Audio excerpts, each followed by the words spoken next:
it all apart now. Pieces laying everywhere. So there's the ways right there. We get something to point with.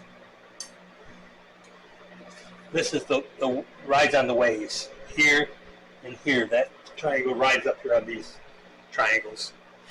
That's what runs back and forth. So that's the bottom side of the saddle. Mm-hmm. And then there's this part over here is what runs on the gear or on the feed.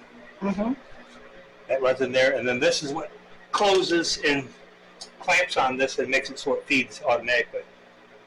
That's all the gear mechanism there.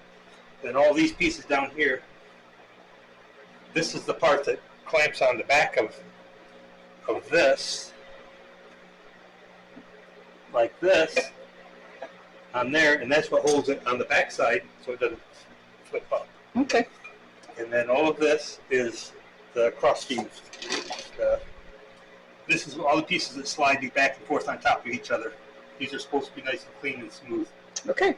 And this, if you look, you can see a lot of chips in some of this. Just high or buried up in there. Yep. And then, well, here I can show you some good example how bad the chips. Some of it. This is filings from machining. Machining.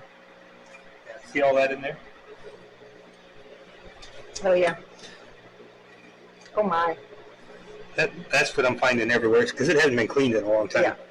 So we got to get all that out of there. Then here's the cross feed screws.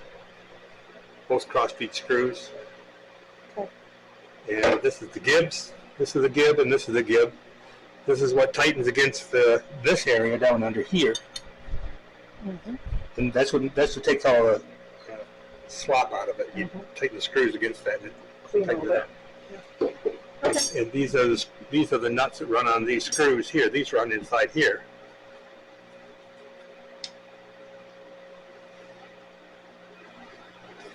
It's probably backwards. My battery's dying. All right. Anyways, that's what that does. That feeds into that. Okay. It is left-hand thread. Great. And the good part about this is there's no pretty snug. That's what you want. Okay. Okay, that's it. All right. I'm in the process of cleaning all this stuff up, give it some paint, and I'll clean up the gears and make sure all the oil feeds are good, where the oil goes down into those areas. Okay. And put that together and adjust it and make a lathe out of it. Great. Thank you.